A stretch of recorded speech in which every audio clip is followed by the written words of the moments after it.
Hi, this is Pastor Palmetier, and we are going to discuss a scripture that I believe needs a lot of discussing because we typically look at the scripture, I believe, in the wrong way. We come to the scripture and we ask the wrong questions.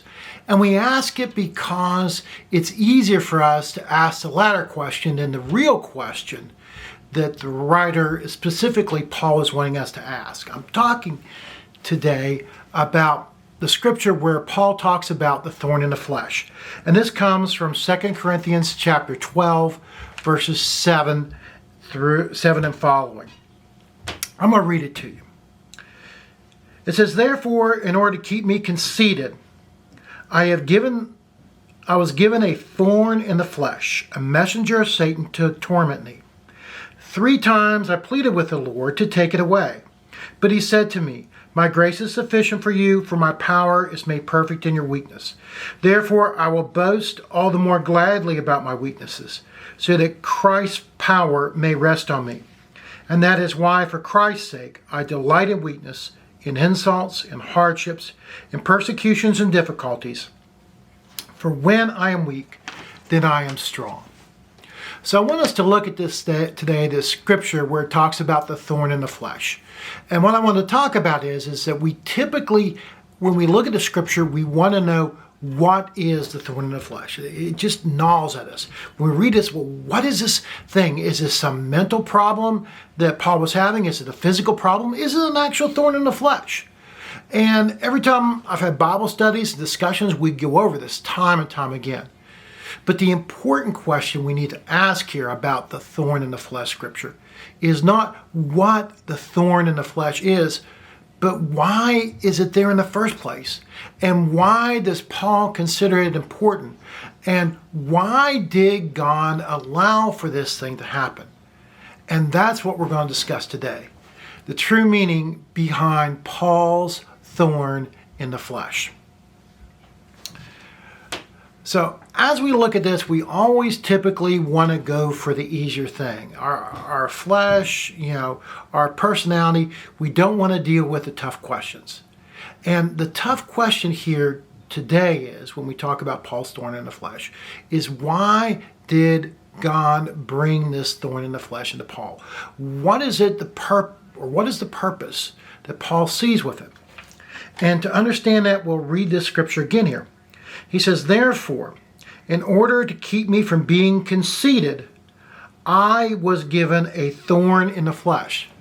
So he says, in order to keep him humble, in order to keep him from being conceited, in order to keep pride from taking over his life, he was given. And when he says he, you get the feeling that he's talking about God. God gave, or God allowed for this thorn in the flesh to come into him. And he doesn't like it very much because he calls it a messenger of Satan to buffet him. So when we read the scripture here, we read how important it is to God and really how important it is to Paul that we not allow our pride to get the best of us, that we not become conceited. As a matter of fact, I want to talk here today that I think this is probably one of the biggest problems when we talk about evangelism as Christians, when we talk about our effective witness in the world, is this idea of our conceit and our pride. And in this, we wind up destroying our witness to Jesus Christ. And it's a hard thing to get rid of. Because when we look at this, we want pride. Our very being calls for pride, for this area of conceit. And so no matter how we struggle with it, it always comes back in. And so this is the reason why I believe Paul said that he needed this thorn in the flesh, because this conceit keeps coming into my life, this pride keeps coming in.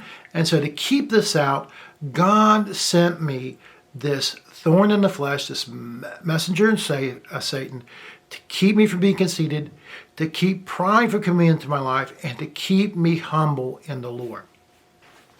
So I want us to see that there's 3 things here that the thorn in the flesh does. Number 1, it keeps pride from coming into his life.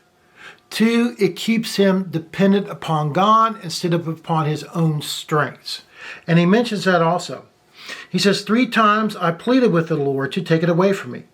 But he said to me, my grace is sufficient for you, for my power is made perfect in your weakness. So why didn't God take this thorn in the flesh away? He's saying that God says, listen, I want you to be dependent upon my grace. I want you to realize that my grace, not your strength, is sufficient for you. And by bringing this in, it shows your personal weakness. And it allows for my grace or my strength to come in. So there's 3 things here that it mentions. Number 1 is conceit. Number 2 is for our dependence upon grace. And the third thing, I believe, what Paul mentions, is for us to have a humble heart. So he says, therefore, I will boast all the more gladly about my weakness. I'm going to be humble, so that Christ's power may rest in me. That is why, for Christ's sake, I delight in weaknesses, in insults, in hardships, in persecution, and difficulties. For when I am weak, then God is strong. So we have to see here that basically Paul's saying, he says, listen, when people see my weaknesses, then they realize that there is a strength that goes beyond me, and that strength comes from God and comes from God alone. And sometimes we come to people and we want to tell them all the great things that we have been able to do through Christ. But I think sometimes it's better for us to think of all the things that Christ has done in spite of us, in spite of my personal weaknesses, in spite of all my flaws, in spite of all my shortcomings. God is able to do amazing things in me. And that's what Paul says. He says, listen, I delight in all these terrible things that are happening because it shows my weakness. It shows my frailty. And when people see that someone as weak and as frail as myself can be used by God, then how much more are they going to be able to realize that God is going to be able to use them? We get this conceit all the time. And no matter how hard we try to get through this aspect of humility, it still creeps in. I remember when I grew up in Oakland, Maryland, we had an Amish community there. And there was a lot of Amish and Mennonite friends that I had there. I remember talking about them and about their faith. And one of the things I always talked about, I was like, man, it's really awesome to see how you guys live this humble, this simple lifestyle that keeps you humble before God. I remember this one Amish guy says, well, he says, be honest with you, it doesn't really work because we sometimes take pride in our own humility, which is crazy. We are taking pride in the things that we are doing to keep us humble. And that tells you how this pride, this conceit works in our lives. Even the very things that we use in our lives to keep us humble, to keep us from being conceited, we can twist them around and they can become a source of pride. It works in all sorts of ways. We find ourselves being proud of being humble. We find ourselves being proud that we have certain knowledge in the biblical faith. We find pride in our education. We pride ourselves that we are more educated, that we are more culturally pure than other people. And everything that God uses for us, that God gives us as a blessing, we can turn it around, we can twist it around, and we can use it as a form of pride and conceit. When you look at the story of the Old Testament, that's always what happened. God blessed the nation of Israel. He blessed them, and then they became prideful, then they became conceited, then they think they didn't need God, then God brought a calamity, then they got humble, and then they came back to God, and they started the cycle over and over and over again. It's really depressing when you read about it. But that's our human nature. We will find ways for pride and for conceit to come in our lives. And Paul, I believe, struggled with this too. And it's funny when you think about that because Paul, probably of all the apostles, he was one of the ones who was the most humble. When you read in the story there, he persecuted Stephen, who had the face of an angel. He was an accessory to murder, pretty much, because he held the cloaks of those people who stoned Stephen. So if anyone that has a humble heart, it's Paul, because he was guilty of this terrible sin. But he, even in his own life, found out that pride and conceit came in the way. And so when we want to talk to other people, when we want to witness to everyone, we need to allow people to see our good points and our bad points, our shortcomings, our weaknesses. Because when they see these shortcomings and weaknesses, this is when they find Jesus Christ in their lives.